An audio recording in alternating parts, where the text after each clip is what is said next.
Keshod ST ડેપોમાં two wheel parking ધારકોએ કર્યો એસટીના એટીઆઈ પ્રવીણ ડાંગર પર ધોકા વડે હુમલો। કેમેરામેન રાવલિયા મધુ સાથે રિપોર્ટર જગદીશ યાદવ, જુનાગઢ। હું ડાંગર રમેશ રાણાભાઈ ડાંગર, કેશોદ ડેપોના ડ્રાઈવર।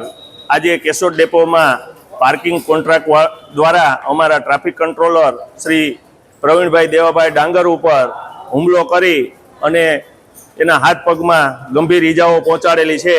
અને આ પાર્કિંગ કોન્ટ્રાક્ટરો જે ફોર વ્હીલનું પાર્કિંગ ન હોવા છતાં તેની પાસેથી પૈસા વસૂલતા હતા, તેની રજૂઆત અમારા ટ્રાફિક કંટ્રોલર એટીઆઈ સાહેબને જાણ કરેલી, જેથી અમારા એટીઆઈ સાહેબે કીધું કે ભાઈ આ તમારી પાર્કિંગ ફોર વ્હીલનું માન્ય નથી, જેથી તમે એની પાસેથી પૈસા ન લઈ શકો।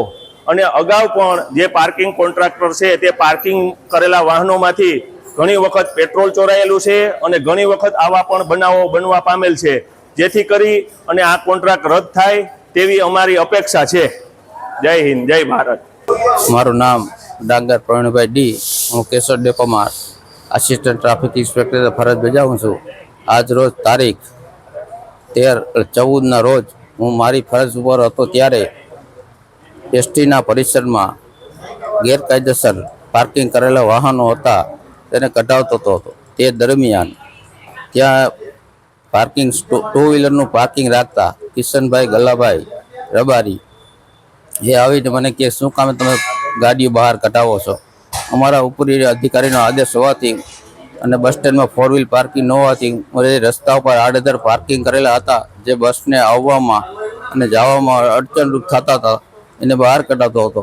તે દરમિયાન મને ના પાડી અને મારા ગાડી બોલવા માંડી ગયા અને તે દરમિયાન એના ભાઈને બોલાવી અને બંને ભાઈઓ થઈને મને ઢીકાપાટુનો માર તેમજ લાકડી વડે માર મારવામાં આવેલ હતો।